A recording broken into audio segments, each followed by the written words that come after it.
Hello दोस्तों, welcome back to my channel team social talk. दोस्तों, इस देश में हम जब भी बंगाल प्रांत की बात करते हैं तो बंगाल प्रांत के भूखंड और वहाँ पर उपस्थित बुद्धिजीवी वर्ग, वहाँ के बड़े बड़े लीडर्स, वहाँ के खान पान, रहन सहन, संस्कृति, कला संस्कृति, कई चीज़ें ऐसे हैं जो हमारे दिलों और दिमाग में छा जाती है।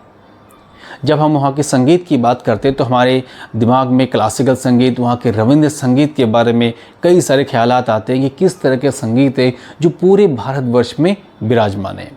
जब हम वहाँ के संस्कृति के बारे में बात करते हैं तो वहाँ के दुर्गा पूजा के बड़े बड़े विशाल पंडाल, वहाँ की काली पूजा के बहुत बड़े बड़े पंडाल हमारे जहन पे आते हैं, हम उसको देखते भी हैं टीवी के माध्यम से। वहाँ बंगाल प्रांत ने कई बड़े बड़े लीडर्स हमें दिए हैं इस देश को। देशबंधु चित्तरंजन दास दिए हैं, ईश्वरचंद्र विद्यासागर, स्वामी विवेकानंद, नेताजी सुभाष चंद्र बोस, ऐसे कई लीडर्स हमें दिए हैं। बाल संस्कृति में राजा राम मोहन राय का योगदान अविस्मरणीय है, जिसको कभी भूला नहीं जा सकता। लेकिन क्या हमने सोचा है कि बंगाल प्रांत के कलकत्ता के एक डार्क एरिया ऐसा भी है जहाँ पर एशिया का सबसे बड़ा रेड एरिया है, जहाँ काम करने वालों की जो फौज है वो लगभग 16 से 20 हज़ार के आसपास है। कभी हमने उन चीज़ों के बारे में सोचा भी नहीं होगा कि क्या एक्चुअल में वहाँ होता है, या इस तरह के कई न्यूज़ जो है हमने उसको सुनी भी नहीं होगी। दरअसल दोस्तों, आज के इस वीडियो में मैं बात करने वाला हूँ एशिया के सबसे बड़े रेड एरिया सोनागाछी। सोनागाछी बंगाल प्रांत के कलकत्ता के हुगली नदी के आसपास है, और कलकत्ता भी दरअसल हुगली नदी के तट पर ही बसा हुआ है, जिसकी संस्कृति लगभग 500 साल पुरानी संस्कृति और सभ्यता मानी जाती है। अब कहानी ये कि सोनागाछी क्या है। सोनागाछी मीन्स सोने का पेड़। अब सोने का पेड़ होता है या नहीं होता है, ये एक कहानियों में है या हकीकत में इसकी भी कोई अलग एक नई कहानी है। तो दरअसल सबसे पहले दोस्तों हमें ये जानना चाहिए कि सोनागाछी क्या है और सोनागाछी का नाम ही क्यों पड़ा। ये कहानी बहुत पुरानी है, इस कहानी ऊपर कई सारे कहानियों को जोड़ा जाता है, लेकिन हकीकत क्या है अभी किसी को पता नहीं।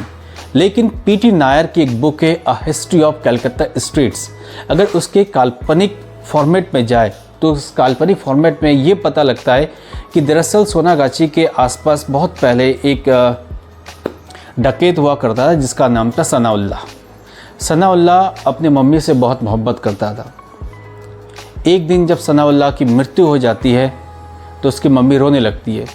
जब उसकी मम्मी रोने लगती है तो पास में से एक आवाज़ आती है। तो उसकी मम्मी जब उस स्थान पर जाती है जहाँ से ये आवाज़ आती है, वहाँ पर सनाउल्लाह कहता है कि मम्मी मत रो, अब मैं गाजी बन चुका हूँ। जब अपने मम्मी को ये शब्द सुनाया जाता है तो उसकी मम्मी वहाँ पर एक सुंदर सा मस्जिद बनवा देती है। मस्जिद बनवाने के बाद उसका नाम पड़ता है सोना मस्जिद। धीरे धीरे लोग वहाँ आते हैं, अपनी इबादत करते हैं, और कुछ दिन बाद जब उसकी मम्मी की भी मृत्यु हो जाती है तो उसके बाद उस मस्जिद को देखने वाला कोई नहीं होता है। फिर बाद में उस मस्जिद का नाम पड़ता है मस्जिद बाड़ी। समय बदलते जाते हैं, बदलते दौर के बाद उसका नाम धीरे धीरे पड़ता है सनाउल्लाह मस्जिद। सनाउल्लाह मस्जिद के बाद सनाउल्लाह गाजी, धीरे धीरे सनाउल्लाह गाजी के बाद वो सोनागाछी, और वर्तमान तौर पर उसका नाम जो लिया जाता है सोनागाछी।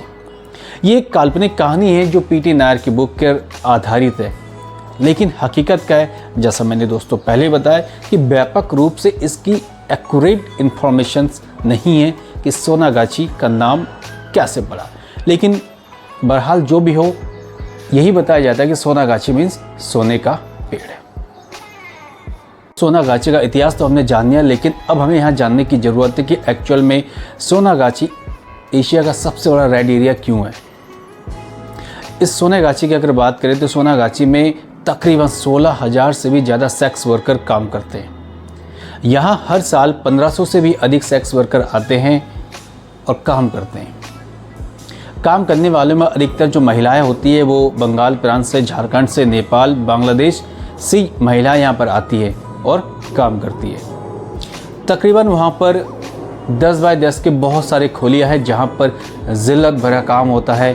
किसी के लिए मनोरंजन है तो किसी के लिए अपने दुख भरी दास्ताएं हैं।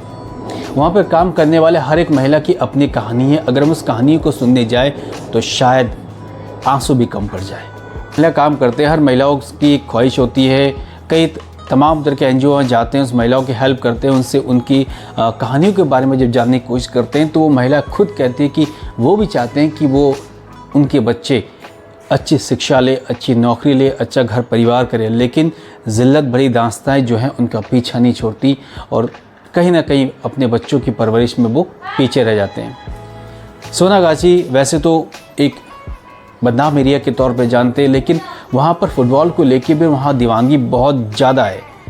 जब भी विश्व कप होता है फुटबॉल का तो वहाँ पे दीवानगी इस तरीके से होती है कि वहाँ की गलियों से लेकर वहाँ के जो घर है, हर घरों में, हर गलियों में फुटबॉल के रंग में उसे रंगाया जाता है। हाल ही में सोनागाछी में कुछ लूटपाट हुई, कुछ वारदात हुई, जिसको मद्देनज़र रखते हुए वहाँ के TMC सरकार ने 30 जगह ऐसे चिन्हित किए जहाँ पर CCTV लगाने का काम शुरू किया, ताकि उस एरिया पे कड़ी नज़र रखी जाए और किसी भी तरह की वारदात होने से बचाया जा सके। लेकिन दोस्तों, ये कहानी मात्र नहीं कि सोनागाछी में इस तरह के बहुत ज़्यादा जो सेक्स वर्कर है वो काम करते हैं। हर कोई अपने दास्ता, अपनी कहानी को लेकर वहाँ आता है। शायद वो कहानी एक बंद कमरे में ही रह जाती है और कमरे के बाहर वो कहानी सुनने वाला कोई नहीं है। दोस्तों, सोनागाछी पर मोहम्मद रफ़ी जो इस देश के और पाकिस्तान के बहुत बड़े गायक थे, उन्होंने एक गीत गाया था जिसके 2 बोल मैं आपके सामने रखता हूँ। ये दुनिया 2 रंगी है, ये दुनिया 2 रंगी है, एक तरफ से रेशम ओढ़े एक तरफ से नंगी है, एक तरफ से अंधी दौलत की पागल ऐशो परस्ती है, एक तरफ जिस्मों की कीमत रोटी से भी सस्ती है, एक तरफ सोनागाछी तो एक तरफ चौरंगी है, ये दुनिया 2 रंगी है। सो दोस्तों, हमने यहाँ पर एक सीरीज़ बनाने की कोशिश की और सीरीज़ का पहला भाग यहाँ पर सोनागाछी। बहुत जल्द मिलेंगे इस सीरीज़ के दूसरे भाग को लेकर, जहाँ हम बात करेंगे कि इंडिया के टॉप 5 में से जो रेड एरिया वो कहाँ है, लेकिन इन कहानियों के पीछे की हकीकत क्या है, इनकी दास्तान क्या है, क्या मजबूरी है इन महिलाओं की जो इस तरह के काम में लगते हैं, उनकी कहानियों को जानने की कोशिश करेंगे। सो दोस्तों, वीडियो को आप पूरा ज़रूर देखिए, उसको शेयर कीजिए, अपने कमेंट्स ज़रूर दीजिए। Thank you very much. जय हिंद।